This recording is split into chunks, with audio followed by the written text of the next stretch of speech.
তুই গোশত পাক করে মেহমান নিয়ে খাইলি, খা বান্দা বান্দি, আমি তোর জন্যই বানাইলাম। আখারে আরে ফেরেশতারা, এই আগুনে হবে না, আগুন আরো তেজ করো। 1000 বছর পর্যন্ত আগুন তেজ করতে করতে হাত্তা মাররাত, আগুন একেবারে লাল হইয়া গেল, লাল লাল টক টক করে লাল হইয়া গেল। আমার মালিক বলে এই আগুনে হবে না, আগুন আরো তেজ করো। আমি ওর বিচার চাইয়া চাইয়া দেখি এই আগুনে হবে না, ওর জন্য আগুন আরো তেজ করো।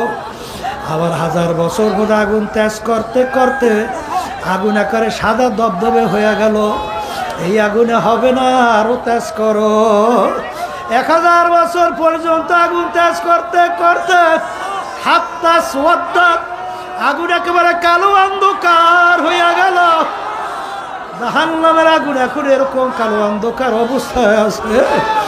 এখন এই আগুন কেমন তেজের আগুন!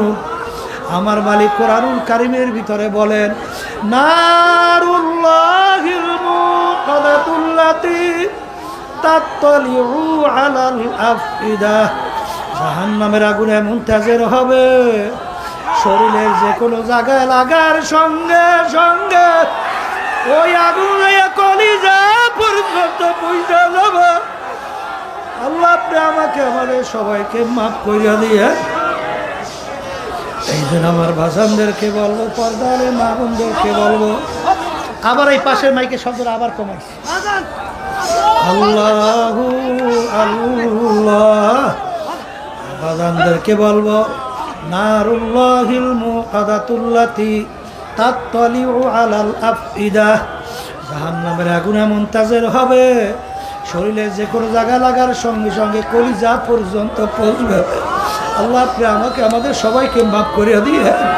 হে বড় লোক আমার বাবারা, হে ধনী আমার বাবারা, হে আরাম প্রিয় আমার বাবারা, হে সম্পদের মালিক আমার বাবারা, ভালো কইরা বুঝাও আমার মালিক দুনিয়ার মধ্যে তুলাগুলো কেন বানাইলো?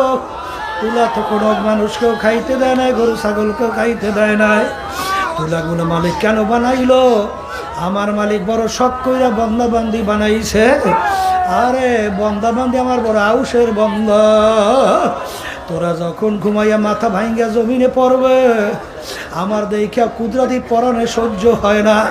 আমি গাছের ভিতরে তুলা দিলাম,